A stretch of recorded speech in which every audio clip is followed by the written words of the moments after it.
नमस्कार। खरी खरी लेकर हाजिर हूं मैं सर्वमित्रा। बिहार में अगला सीएम कौन होगा ये नाम अब तय हो चुका है। नाम एक तय हुआ है महागठबंधन की तरफ से और दूसरा नाम तय हुआ है एनडीए की तरफ से।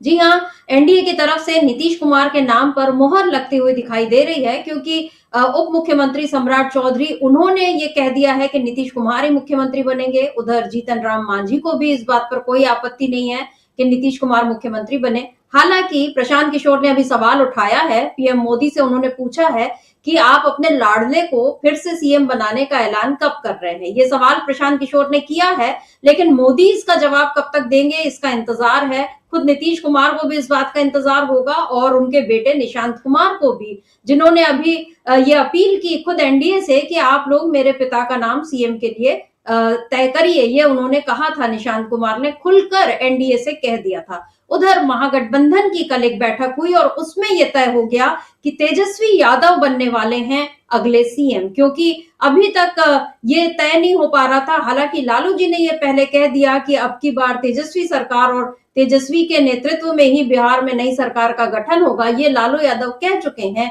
लेकिन इस पर मुहर लगनी थी कांग्रेस की तरफ से और वाम दलों की तरफ से, और कल ये काम भी हो गया। कल महागठबंधन की जो बैठक हुई उसमें तेजस्वी यादव को ही चेहरा बनाकर चुनाव लड़ा जाएगा, ये बात तय हो गई है। तो अब बिल्कुल आर पार की लड़ाई होने वाली है नीतीश कुमार और तेजस्वी यादव के बीच। वैसे भी इस समय पूरा माहौल बिहार में इन दोनों के बीच की लड़ाई को लेकर ही बढ़ रहा है और उसमें बीजेपी अब धर्म का तड़का लगाने की पूरी कोशिश कर रही है। कल मोहन भागवत परसों पहुंचे, कल धीरेन्द्र शास्त्री पहुंच गए और अब श्री श्री रविशंकर जो है आर्ट ऑफ लिविंग वाले, वो भी बिहार पहुंच चुके हैं। तो ये तमाम धर्म गुरुओं का और हिंदुत्व का झंडा उठाने वालों का बिहार पहुंचना ये कोई संयोग नहीं है, प्रयोग है बीजेपी का। बिहार में ये प्रयोग बीजेपी करने जा रही है। हालांकि जब राजद ने इस पर सवाल उठाया, आरजेडी ने इस पर सवाल उठाए कि क्यों इस समय धर्म गुरुओं का आना बढ़ गया है, तो बीजेपी के नेता जवाब दे रहे हैं कि ऐसा कुछ नहीं है। उनका ये जवाब देना ही बता रहा है कि बीजेपी इस समय बिहार में ध्रुवीकरण की कोशिश में है। हालांकि नीतीश कुमार इस कोशिश में कितना सहज रह पाएंगे ये देखने वाली बात है। वैसे भी नीतीश बाबू का इस समय काफी उनका जो तेवर जो है या उनका जो नाराजगी, उनका गुस्सा वो बात बात पर भड़क जाते हैं। आज वो विधान परिषद में भड़क गए और उन्होंने राबड़ी देवी को भी नहीं छोड़ा। उन्होंने कहा कि आपके हस्बैंड ने आपको मुख्यमंत्री बनाया। तो नीतीश कुमार का इस तरह से अपना आपा खो देना, इसके भी क्या कारण है ये देखने वाली बात है, क्योंकि अब चिराग पासवान ने एक ऐसा काम किया है जिससे नीतीश कुमार को मुश्किल हो सकती है। कल तेजस्वी यादव ने ये कहा था कि हम ताड़ी को शराबबंदी से अलग करेंगे, मतलब जो बैन लगा हुआ है शराब पर उसमें हम ताड़ी को अब शामिल नहीं करेंगे। हमारी सरकार आई तो हम ताड़ी को उससे अलग कर देंगे, क्योंकि ताड़ी जो है ये बहुत सारे लोगों की जीविका का आधार है और ये नेचुरल पेय है, ये कोई ऐसा शराब नहीं बन रही है इसमें। तो उधर चिराग पासवान ने अब इस बात का समर्थन कर दिया। उन्होंने कहा कि तेजस्वी जो कह रहे हैं वो बिल्कुल ठीक कर रहे हैं। और चिराग पासवान ने न केवल तेजस्वी का बल्कि उन्होंने प्रशांत किशोर का भी समर्थन कर दिया। उन्होंने कहा कि वो अच्छा काम कर रहे हैं, नए तरीके की राजनीति कर रहे हैं। अब चिराग पासवान का ऐसा बोलना नीतीश कुमार के लिए काफी मुश्किल खड़ी कर सकता है, क्योंकि चिराग पासवान ही थे जिन्होंने 2020 में नीतीश कुमार को और उनकी पार्टी को झटका दिया था। अभी जेडीयू के नेताओं ने 125 सीटें तय की हैं बिहार में कि उनको किन सीटों पर लड़ना है। उन्होंने 125 सीटों को इस समय चिन्हित कर लिया है, लेकिन ये जो सीटें तय हुई हैं ये 2010 और 2015 के जेडीयू के प्रदर्शन के आधार पर हुई है, 2020 के नहीं। उनका ये कहना है कि 2020 की बात अलग थी, तब चिराग पासवान ने और उपेंद्र कुशवाहा ने, इन दोनों ने हमको बहुत नुकसान पहुंचाया था, लेकिन अब ये दोनों एनडीए के साथ है। तो ऐसे में नीतीश कुमार किस तरह से अब इन चुनावों में उपेंद्र कुशवाहा और चिराग पासवान, इन लोगों के लिए कितनी जगह चाहेंगे, इनको कितनी जगह देना चाहेंगे, ये सारे सवाल खड़े हो रहे हैं। और इस बीच चिराग पासवान जिस तरीके से कभी वो नीतीश कुमार के फैसलों के खिलाफ बोलते हैं, कभी वो बीजेपी के फैसलों के खिलाफ बोलते हैं, कभी वो कोई और बात करते हैं, तो अभी उनका ये ढुलमुल रवैया जो है वो नीतीश कुमार को खासी टेंशन दे रहा है, क्योंकि नीतीश कुमार को ये समझ नहीं आ रहा है कि इस बार चिराग पासवान किस तरह का खेल उनके साथ कर सकते हैं। बहुत कुछ अगर वो बहुत ज्यादा सीटें चिराग पासवान हासिल न भी कर पाए तो भी वो इतना तो सुनिश्चित कर ही सकते हैं कि नीतीश कुमार का खेल बिगड़ जाए। और उधर अभी तक जो पीएम मोदी ने ये नहीं कहा कि हमारे लाडले मुख्यमंत्री ही अगले बार भी मुख्यमंत्री बनेंगे, ये एक सवाल भी नीतीश कुमार के सामने है, जो कि प्रशांत किशोर ने उठाया है। और इधर तेजस्वी यादव जिस तरीके से उनको बूढ़ा बता चुके हैं और युवाओं के साथ जो उन्होंने कार्यक्रम किया, महिलाओं को जिस तरह साथ में लेकर चल रहे हैं, ये सारी चीजें नीतीश कुमार के लिए बहुत परेशानी का सबब बन रही हैं। विधानसभा में जिस तरह से नीतीश कुमार नाराज नजर आ रहे हैं, पता चल रहा है कि उनकी परेशानी अभी काफी बढ़ने वाली है। तो किस तरह से बिहार में नीतीश कुमार के लिए परेशानियां बढ़ रही हैं, या बीजेपी किस तरह का गेम अब खेल रही है नीतीश कुमार के साथ, आज इन्हीं सवालों पर हम खरी खरी चर्चा करेंगे। हमारे साथ जुड़े हुए हैं अमलेंदु उपाध्याय जी। अमलेंदु जी नमस्कार, स्वागत आपका इस कार्यक्रम में।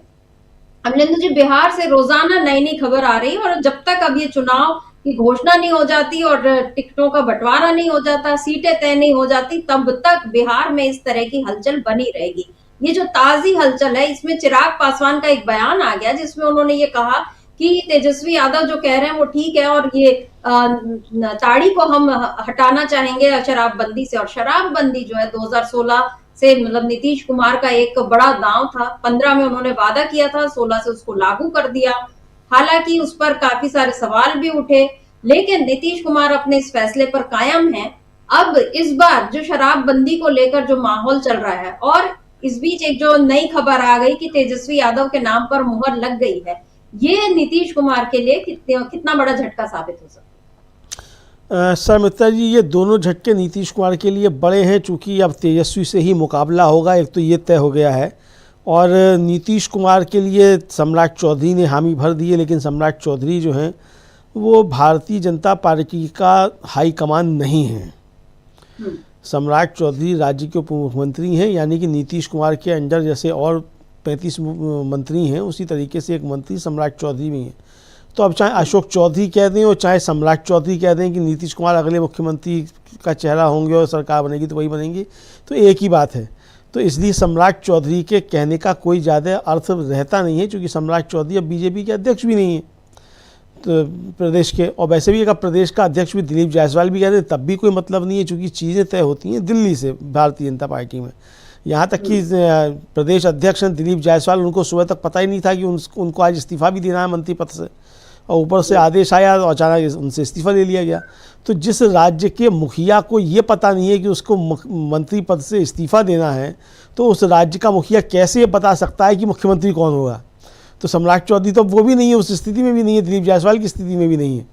तो सम्राट चौधरी और सम्राट चौधरी के ऊपर तो पहले से ही आरोप लग रहे हैं कि वो नीतीश कुमार से मिल चुके हैं। और जब जनता दल यू को तोड़ने की कोशिशें हो रही थी बीजेपी की तरफ से, जो चर्चाएं चल रही हैं, तो नीतीश कुमार ने उल्टा दांव चलते हुए बीजेपी में सेंधमारी कर ली थी और सम्राट चौधरी को अपनी तरफ कर लिया था। उसके बाद से आप देखिए उनकी जो प्रगति यात्रा निकल रही थी उसमें बहुत दिनों के बाद सम्राट चौधरी शामिल हुए, फिर लगातार कई जगहों पर उनके साथ शामिल हुए और लगातार सम्राट चौधरी के साथ मिलते हुए देखे जाते हैं। और विधानसभा में भी जब बजट पेश किया जा रहा था तो नीतीश कुमार उठकर किस तरीके से गले मिले सम्राट चौधरी की, उनकी पीठ थपथपाई, तो उसका प्रतिसाद या उसका कहिए कि लाभ, उसका फल जो है वो नीतीश कुमार को सम्राट चौधरी ने दिया है। तो जब तक नरेंद्र मोदी और अमित शाह नहीं कह देते, आकर घोषणा बिहार में नहीं कर देते कि नीतीश कुमार ही चेहरा होंगे और नीतीश कुमार ही बनेंगे सरकार बनने के बाद, तब तक इन बातों का कोई मकसद रह नहीं जाता। लेकिन फिर भी अभी ये नीतीश कुमार के लिए एक राहत की खबर हो सकती है कि उन्होंने बीजेपी के अंदर दो फाड़ कर दिए हैं और बीजेपी के जो मुख्यमंत्री हैं उनसे कहलवा दिया है कि वो मुख्यमंत्री का उनके नेतृत्व में चुनाव लड़ा जाएगा और फेस भी वही होंगे। लेकिन महागठबंधन सर मित्रा जी, जिस तरीके से उसकी विधायकों की बैठक हुई, जेडीयू के विधायक हैं आलोक मेहता, जेडीयू के आरजेडी के विधायक हैं आलोक मेहता, उनके निवास पर हुई सारे विधायकों की, तेजस्वी यादव भी उसमें मौजूद थे और उसमें ये फैसला लिया गया कि तेजस्वी यादव के नेतृत्व में ही महागठबंधन चुनाव लड़ेगा और फेस भी जो है वो तेजस्वी यादव ही होंगे। तो ये एक बड़ी खबर जो है ये महागठबंधन की तरफ से है। अब एनडीए को तय करना है कि एनडीए घोषणा इसकी कब करता है। सम्राट चौधरी कह दें कि जीतन राम मांझी कह दें कि चिराग पासवान कह दें, इन सबके कहने का कोई मतलब नहीं है जब तक कि दिल्ली से आकर अमित शाह या नरेंद्र मोदी इसकी साफ घोषणा नहीं करते हैं। चूँकि अभी उनका जन्मदिन निकला है, 1 मार्च को ही था, नीतीश कुमार जी का, तो प्रधानमंत्री नरेंद्र मोदी ने उनको जो बधाई दी और ट्वीट किया शर्मिष्ठा जी, उसमें ये तो कहा कि 19 साल से विकास जो कर रहा है बिहार आपके नेतृत्व में, लेकिन आगे आप उसका नेतृत्व करेंगे कि नहीं करेंगे ये कुछ नहीं कहा प्रधानमंत्री ने। तो इसका मतलब नरेंद्र मोदी की तरफ से अभी कुछ तय नहीं है। तो नीतीश कुमार के लिए थोड़ी सी राहत ये हो सकती है कि बीजेपी में उन्होंने तोड़फोड़ कर ली है, लेकिन चिंता अभी ये है कि एक तो उनका नाम तय नहीं किया है एनडीए ने, और दूसरा मुकाबला अगर होता भी है तो मतलब उनको एनडीए रखता भी है या वो एनडीए से अलग होते हैं, नया एनडीए बनाते हैं या कोई नया गठबंधन बनाते हैं, जो भी परिस्थितियाँ पैदा होती हैं, तो मुकाबला तेजस्वी यादव से होगा। और इंडिया गठबंधन मजबूती के साथ अब तेजस्वी यादव के साथ खड़ा है, उनको अपना चेहरा मान चुका है शर्मिष्ठा जी। जी बिल्कुल। और तेजस्वी यादव जो हैं वो काम भी उसी तरह से कर रहे हैं जिस तरीके से पूरे बिहार में घूम घूम कर वो सभाएं कर रहे हैं, अलग अलग वर्गों के लोगों से बातें कर रहे हैं, उनकी समस्याओं को सुन रहे हैं। अब उन्होंने ऐलान करना भी शुरू कर दिया है, जैसे कल उनका ये जो ऐलान आया कि हम शराबबंदी से ताड़ी को हटाएंगे, उसके पहले उन्होंने युवाओं को ये कहा कि हम आपको फॉर्म भी फ्री देंगे और आप जो कहीं परीक्षा देने जाएंगे तो उसमें आपको शुल्क भी नहीं देना पड़ेगा यात्रा का, और उसके साथ साथ डोमिसाइल नीति लागू करेंगे। सारी चीजें तेजस्वी यादव ने बता दी और ये भी बता दिया कि 83% युवा जो है वो बेरोजगार है और हम उसको नौकरी देने का काम करेंगे। और ये तमाम बातें तेजस्वी यादव बिल्कुल इसी तरह से बता रहे हैं जैसे कि कोई मुख्यमंत्री अपने भावी सरकार की जो घोषणाएं करता है उस अंदाज में तेजस्वी यादव इस समय काम कर रहे हैं। हालांकि बीजेपी को इससे बहुत तकलीफ है और जीतन राम मांझी जैसे नेताओं को भी, क्योंकि तेजस्वी यादव ने ये बोल दिया कि नीतीश कुमार बूढ़े हैं और अब उनकी जगह मतलब हमको एक रिटायर आदमी नहीं चाहिए। तो अब जीतन राम मांझी कह रहे हैं कि नहीं, तेजस्वी ज्यादा खटारा हैं, वो ज्यादा बूढ़े हैं, और नीतीश कुमार को उन्होंने बिहार का चाणक्य तक बता दिया। अभी अमित शाह के लिए अलग कंपटीशन खड़ा हो गया कि चाणक्य कौन है, नीतीश कुमार है कि मैं हूं, ये एक अलग बात है। बहरहाल शराबबंदी को लेकर जो एक बड़ा ऐलान तेजस्वी यादव ने किया है उसमें नीतीश कुमार के लिए किस तरह मुश्किल खड़ी हो सकती है इसको भी सुन लेते हैं, क्योंकि एक बार तेजस्वी यादव को सुनते हैं फिर चिराग पासवान का बयान भी सुन लेते हैं, उसके बाद समझते हैं कि नीतीश कुमार के लिए इसमें क्या अड़चन आ सकती है। पहले सुनते हैं तेजस्वी यादव को। तो आज हम आप सब लोगों के बीच आए हैं, कई पासी समाज के लोगों से भी हमारी मुलाकात हुई और पासी समाज के जो हमारे नेता हैं या कार्यकर्ता हैं,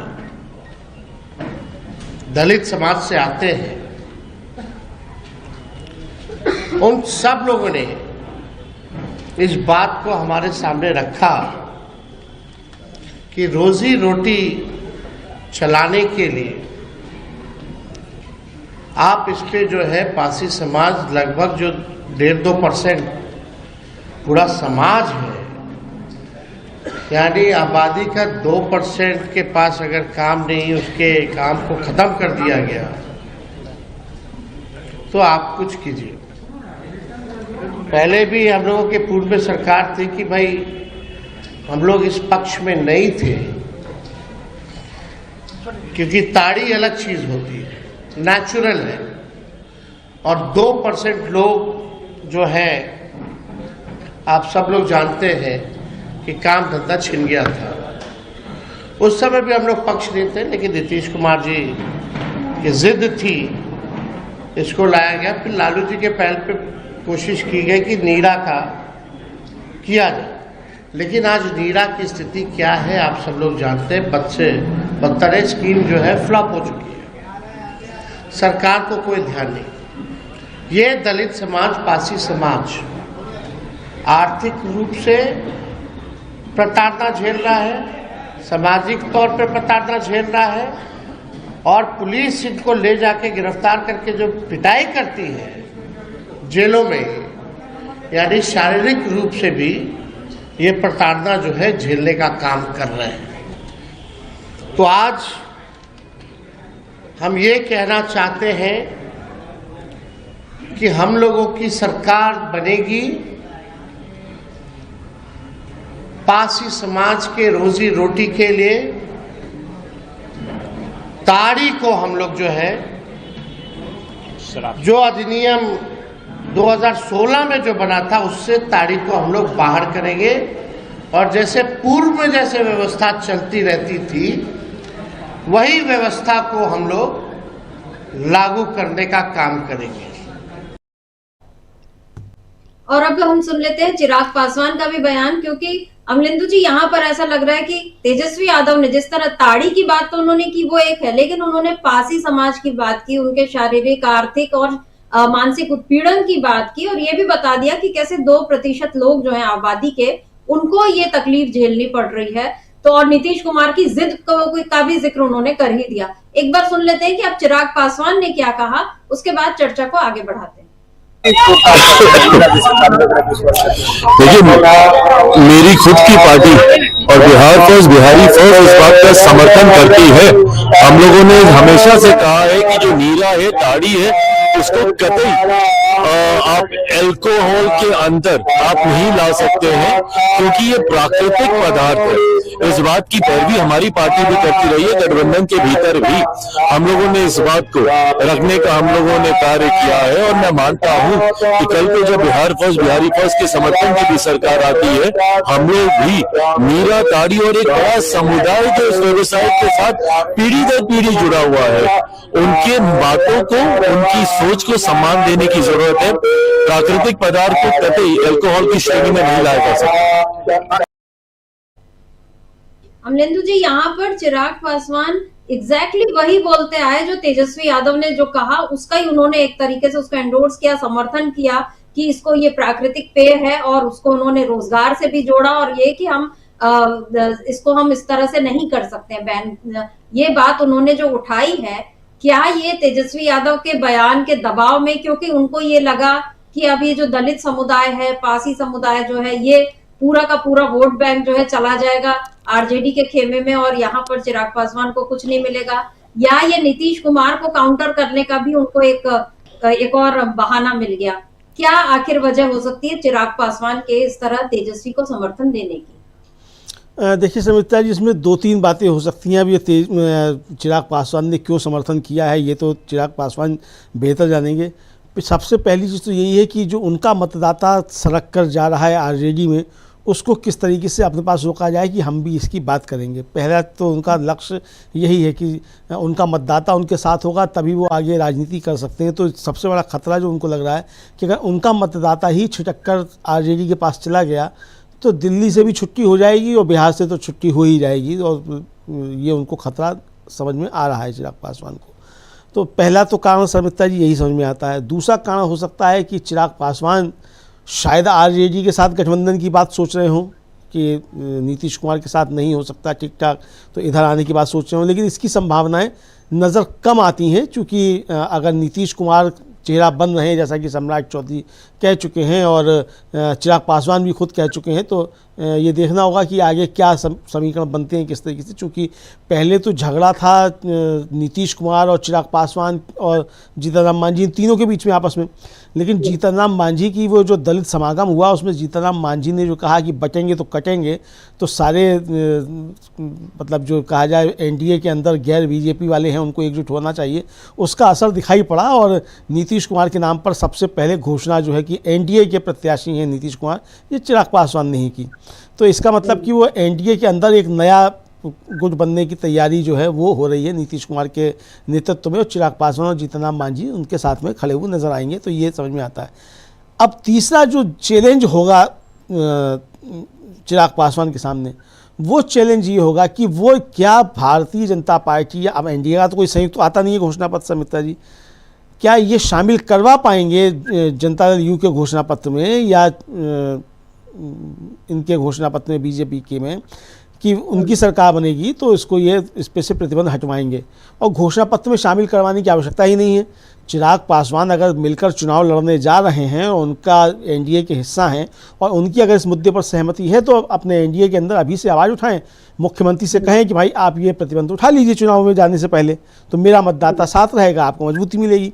तो अब देखना ये कि चिराग पासवान का ये दबाव असर करता है या नहीं करता है, या चिराग पासवान भी मोदी जी की तरह मन की बातें कर रहे हैं कि मन की बात कर रहे हैं, लेकिन जो है उसका असर कुछ नहीं होना है।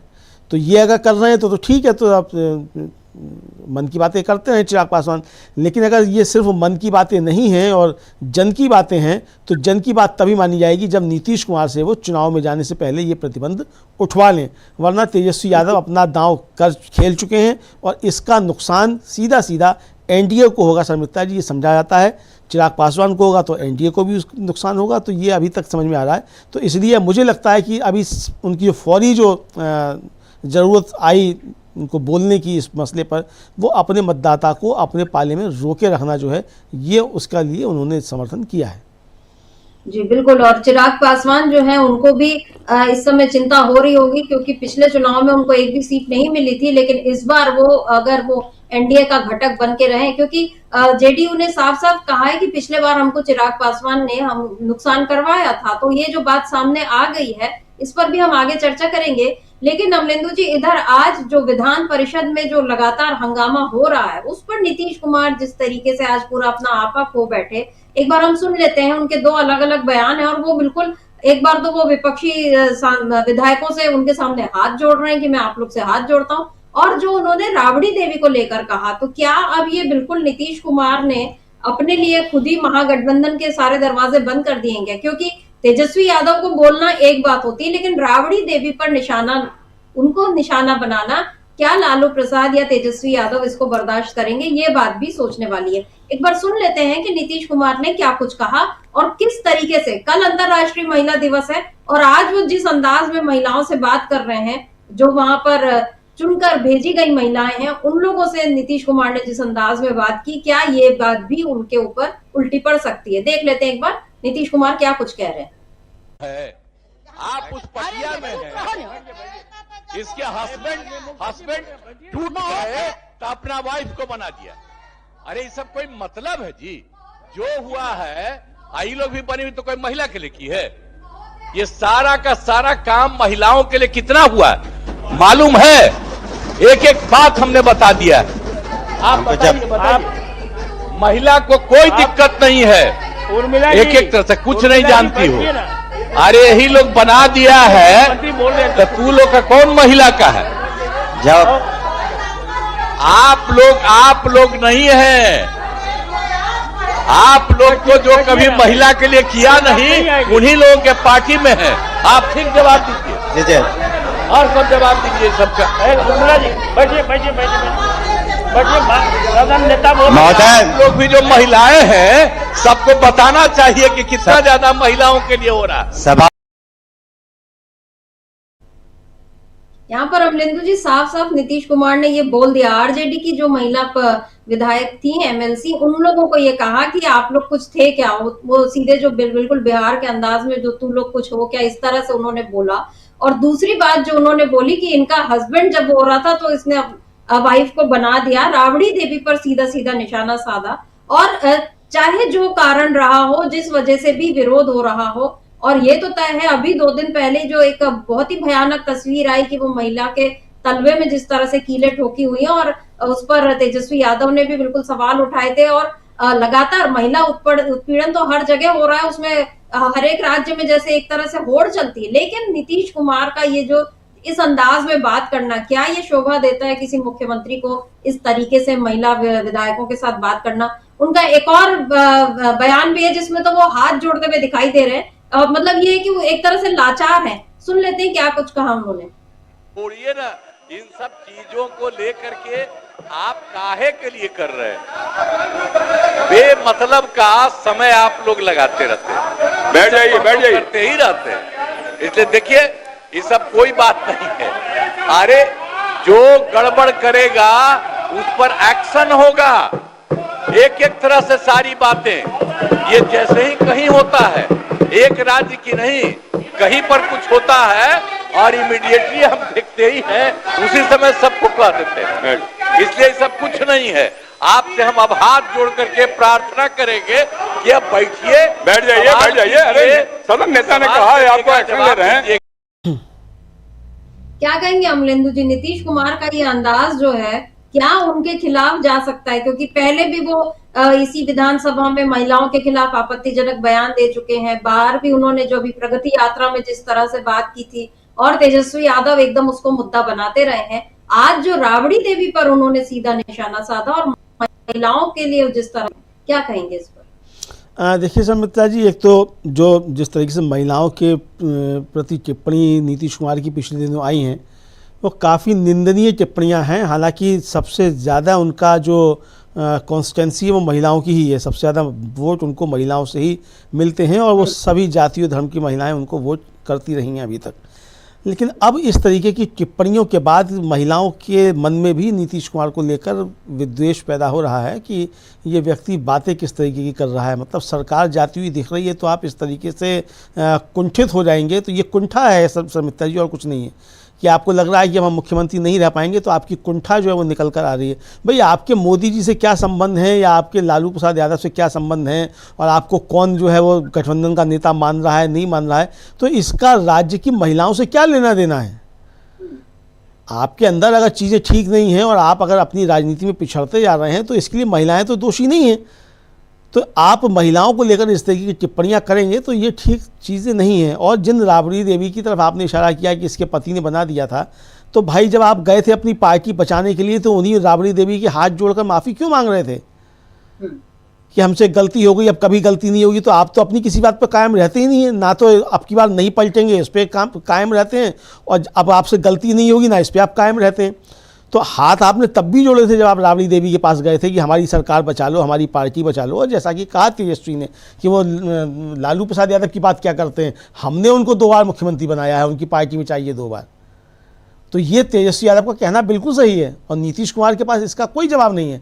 तो मुझे लगता है कि जो कहा तेजस्वी यादव ने, जो पलटवार किया कि वो लालू जी की बात क्या करते हैं, हमने उनकी 2 बार सरकार बनाई है और हमने 2 बार पार्टी बचाई है, तो उसका उन्होंने निचले स्तर पर जाकर इस तरीके से उत्तर दिया है नीतीश कुमार ने। तो ये साफ तौर पर समझ में आ रहा है। अब जहाँ तक हाथ जोड़ने की बात है समिता जी, तो इसका मतलब ये है कि विपक्ष बहुत ताकतवर है और विपक्ष के सामने नीतीश कुमार की चल नहीं पा रही और भारतीय जनता पार्टी भी उनको कवर नहीं कर रही है। तो यानी एक तरह से कहा जाए एनडीए के अंदर जो चीज़ें बिगड़ी हुई दिखाई पड़ रही हैं उसका असर भी अब नीतीश कुमार के ऊपर सदन के अंदर भी दिखाई पड़ रहा है कि बीजेपी उनको कवर नहीं कर रही, अकेले पड़ते जा रहे हैं एनडीए में एक तरीके से कहा जाए।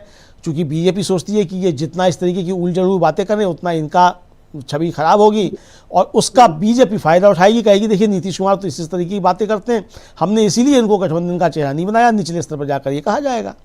तो ये समझ में आ रहा है। दूसरा सर मित्रा जी, जिस तरीके से आपने जो शुरुआत में बताया था कि बीजेपी ने वहाँ बाबाओं की फौज जो है वो उतार दी है। श्री रविशंकर भी हैं, बागेश्वर धाम बाबा भी हैं और बाबाओं के सबसे बड़े बाबा मोहन भागवत भी हैं, वो भी पहुँचे हुए हैं। सबसे बड़े बाबा तो वही हैं, छोटे बाबाओं की नियुक्ति तो वही करते हैं।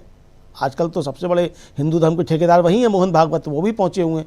तो ये सब जो पहुँचे हुए बाबा, ये सब नीतीश कुमार के लिए किस तरह की दिक्कतें पैदा कर रहे हैं और बीजेपी किस एजेंडे पर चल रही है, नीतीश कुमार को ये भी समझ में आ रहा है। तो नीतीश कुमार का जो तनाव का स्तर है वो लगातार बढ़ता जा रहा है समित्रा जी। और चूँकि उनको कई मोर्चों पर एक तरीके से लड़ना पड़ रहा है, विपक्ष मजबूत है, तेजस्वी यादव नौजवान हैं, जो वायदे उन्होंने किए उनको नीतीश कुमार से ही लागू करवा लिया उनकी सरकार में रहते हुए, जिनको नीतीश कुमार जो थे सिरे से खारिज कर रहे थे। तो ऐसे में तेजस्वी की लोकप्रियता बढ़ रही है और जो सर्वे आ रहे हैं वो भी सभी बता रहे हैं कि तेजस्वी जो है 50% से ज़्यादा लोकप्रियता जो है वो लेकर सबसे आगे चल रहे हैं। तो इसका मतलब नीतीश कुमार को समझ में आ रहा है कि अगर तेजस्वी यादव को घोषणा कर दी है गठबंधन महागठबंधन ने कि हम इनके नेतृत्व में ही चुनाव लड़ेंगे, यही हमारा फेस होंगे, तो नीतीश कुमार के लिए दिक्कतें बढ़ेंगी। चूँकि नीतीश कुमार के फेस पे भी दिक्कत है, नीतीश कुमार को गठबंधन में लेकर भी दिक्कत है, गठबंधन हो भी जाएगा और एनडीए उनको घोषित कर भी देगा कि साहब ये हमारे फेस हैं, उसके बावजूद बीजेपी उनके साथ क्या करेगी ये नीतीश कुमार अभी तक समझ ही नहीं पा रहे हैं कि जो पिछली बार किया था उससे ज़्यादा करेगी। एकनाथ शिंदे बनाने की तैयारी है, चूँकि प्रधानमंत्री नरेंद्र मोदी जब भागलपुर में थे तो उन्होंने उनको लाडले मुख्यमंत्री कहकर संबोधित किया और लाडले मुख्यमंत्री तो एकनाथ शिंदे हुआ करते थे। तो इस तरीके से समझा जा सकता है कि नीतीश कुमार का जो तनाव का स्तर बढ़ता जा रहा है वो साफ तौर पर जो अंदरूनी और बाहरी दोनों चीज़ें उनको मजबूर कर रही हैं, उससे उनका जो है वो बिगड़ता हुआ दिखाई पड़ रहा है। लेकिन असली परीक्षा नीतीश कुमार की समिता जी अगर कहा जाए कि उनके पूरे जीवन काल की राजनीति की जो है असली परीक्षा जो है वो अब होनी है। चूँकि इस समय नीतीश कुमार कई मोर्चों पर घिरे हुए नजर आ रहे हैं। अब जीतन राम मांझी ने अगर उनको चाणक्य बता दिया है तो देखना ये कि गुजराती चाणक्य से ये पाटलिपुत्र का चाणक्य कैसे निपटता है। जी बिल्कुल, अब कौन असली चाणक्य, इसके भी एक होड़ जो है वो बिहार में शुरू हो चुकी है। और नीतीश कुमार जिस तरीके से तेजस्वी यादव के वारों से घिरे हुए हैं और इस बीच ऐसा लग रहा है कि वो एनडीए में भी घिरे हुए हैं, क्योंकि आपने जो जैसा बताया कि सम्राट चौधरी ने कह दिया, जीतन राम मांझी ने भी कह दिया, लेकिन मोदी जब तक नहीं कहेंगे, शाह जब तक नहीं चाहेंगे, तब तक नीतीश कुमार मुख्यमंत्री नहीं बन पाएंगे। ये बात उनको भी अच्छे से पता है और उस बात की बौखलाहट जो है अब नीतीश कुमार पर दिखाई देने लगी है। और इस बीच जो ये सारे लोग पहुंचे हैं, तो अमलेंदु जी, मोहन भागवत ने कल सुपौल में जो केंद्रीय विद्यालय का नहीं, सरस्वती शिशु शिक्षा केंद्र के नए भवन का उन्होंने जो उद्घाटन किया, उसमें उन्होंने जो भाषण दिया, उसमें उन्होंने एक लाइन बोली कि दशरथ मांझी का उन्होंने जिक्र किया। उन्होंने ये कहा कि दशरथ मांझी ने समाज कल्याण के लिए बहुत कुछ किया, जिसके चलते उन्हें आज समाज याद करता है। उन्होंने लोक कल्याण के लिए पहाड़ को खोद दिया। भारत में ऐसा करने वाले अनेक लोग हैं जिनका अनुकरण हमें करना चाहिए। अब बाकी बातों तो मतलब जो शिक्षा को लेकर कि मनुष्य को पेट भरने के लिए नहीं और संस्कारों के लिए शिक्षित होना चाहिए, तमाम बातें जो उन्होंने की वो तो बहुत अच्छी बात है। दशरथ मांझी का खास तौर पर यह जिक्र करना, जबकि उनके बेटे अब शामिल हो चुके हैं कांग्रेस में, और जिस तरीके से राहुल गांधी ने दलितों की लड़ाई वहां पर एक नई छेड़ दी है, कल तेजस्वी यादव ने पासी समाज को जिस तरह से अपने पाले में कर लिया है, अब उसमें मोहन भागवत का ये कहना दशरथ मांझी का नाम लेकर, क्या यहाँ पर बीजेपी को डर है कि अब उससे जो पिछड़ा वोट बैंक जो है, दलित वोट बैंक, ये अब खिसक गया है और बिहार में इस बार उसको मुश्किल होगी? क्या कहेंगे? बिल्कुल सर मित्रा जी, भारतीय जनता पार्टी को लग रहा है कि जिस तरीके से एक तो अमित शाह ने बाबा साहब डॉक्टर भीमराव अंबेडकर का अपमान किया संसद में, और उसके बाद जिस तरीके से चीज़ें बदली हैं और लगातार राहुल गांधी जिन मसलों को उठा रहे हैं, तेजस्वी यादव ने भी जो मसले उठाए हैं, यानी पूरा इंडिया गठबंधन जिन मसलों को उठा रहा है, उसके बाद दलित मतदाता जो भारतीय जनता पार्टी की तरफ चला गया था, वो लौटकर वापस जा रहा है महागठबंधन की तरफ। और तमाम मुद्दों पर उसकी वैचारिक जो स्थिति है, वो जो मतलब एक शिफ्ट जो कहा जा सकता है, वो इंडिया गठबंधन के साथ ही है। और भारतीय जनता पार्टी को लेकर जो बातें चलती रहती हैं कि मनुस्मृति लागू करना चाहते हैं, संविधान बदलने की बात जो थी, ये सब दलित मतदाताओं की भी समझ में अच्छे तरीके से आ रही है। इसीलिए आप देखिए कि उत्तर प्रदेश में अगर बहन जी बेचैन होती हैं, तो बहन जी क्यों बेचैन होती हैं? इसलिए कि उनको भी समझ में आ रहा है कि उनका जो दलित मतदाता है वो अब खिसक कर जा चुका है इंडिया गठबंधन के साथ, चूँकि उसे लग रहा है कि बहन जी तो बीजेपी के लिए काम कर रही हैं, तो इसलिए वहाँ भी उनके पास कुछ बचा नहीं है। तो ये सर मित्रा जी, एक तरीके से अगर देखा जाए तो दलित मतदाता को ये अच्छे तरीके से समझ में आ रहा है कि उसको अब जाना है इंडिया गठबंधन के साथ। और अगर जीतन राम मांझी की ही बात मान ली जाए कि उनका, जब जीतन राम मांझी ने इशारों में जो कहा सर मित्रा जी कि हमको ऐसी सरकार चाहिए कि जो हमारी बात सुने और हम दबाव देकर काम करवा सकें, इसका मतलब ये है कि जीतन राम मांझी कह रहे हैं कि सरकार में दलितों की बात नहीं सुनी जाती है।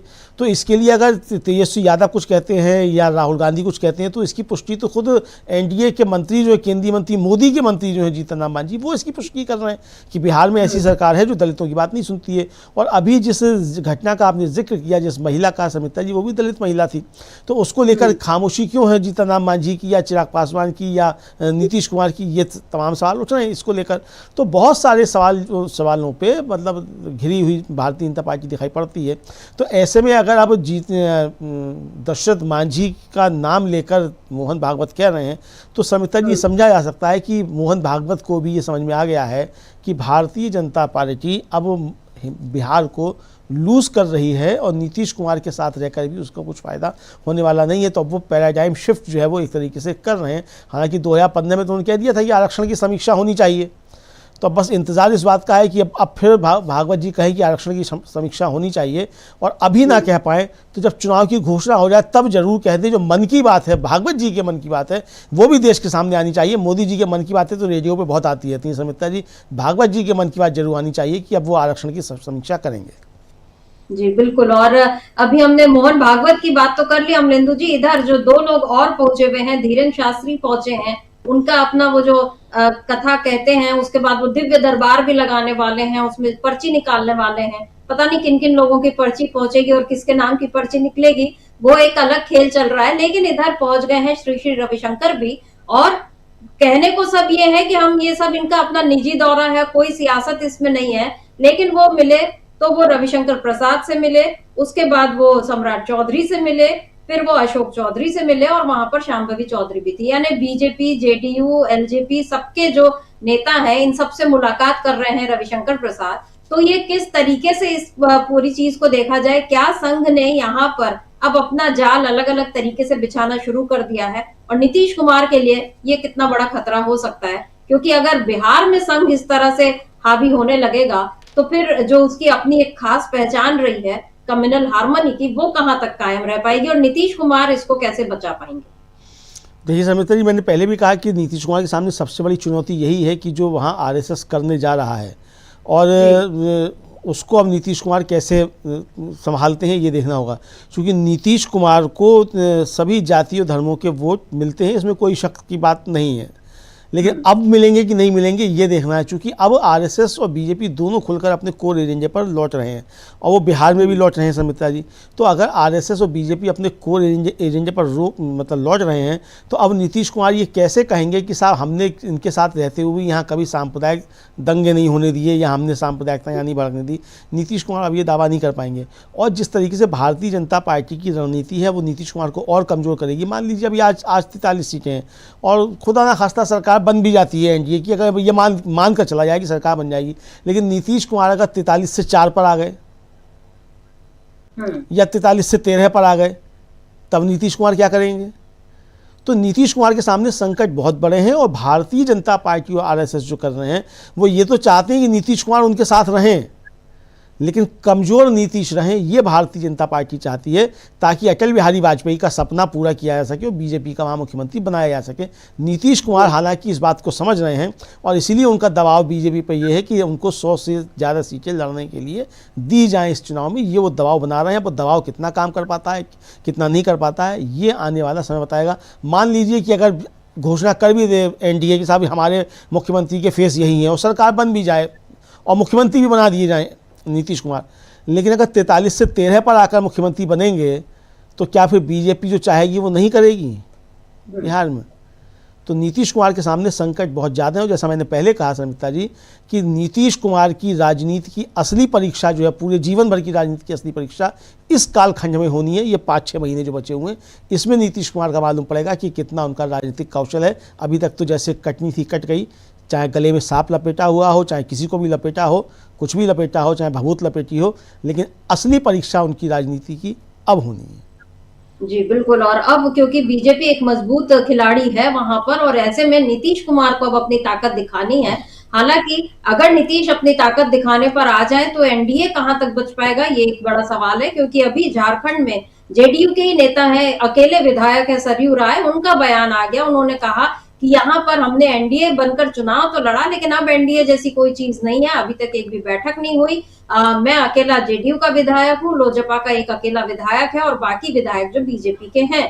तो यहाँ पर हो सकता है बीजेपी को लगता है कि वो बड़ी पार्टी है इसलिए वो हम लोगों से कोई समन्वय बनाकर नहीं चलती। ये साफ साफ ऑन रिकॉर्ड सरयू राय का बयान आया है। मणिपुर में जिस तरह जेडीयू ने अलग हो गई वो बीजेपी से और वहां के अध्यक्ष ने इसी तरह का वो कर दिया था। तो ये बार बार अब अलग अलग राज्यों में भी जहां भी जेडीयू बीजेपी एक साथ हैं वहां भी इस तरह की अब एक कसमसाहट दिख रही है। और नीतीश कुमार के अंदर तो ये कसमसाहट इस समय शायद सबसे ज्यादा है, लेकिन क्या वो इस कसमसाहट का इलाज कुछ निकाल पाएंगे? क्या वो बीजेपी के चंगुल से खुद को मुक्त कर पाएंगे या वो अगला सीएम बनने के चक्कर में सारी शर्तें बीजेपी की मान लेंगे? ये देखना होगा।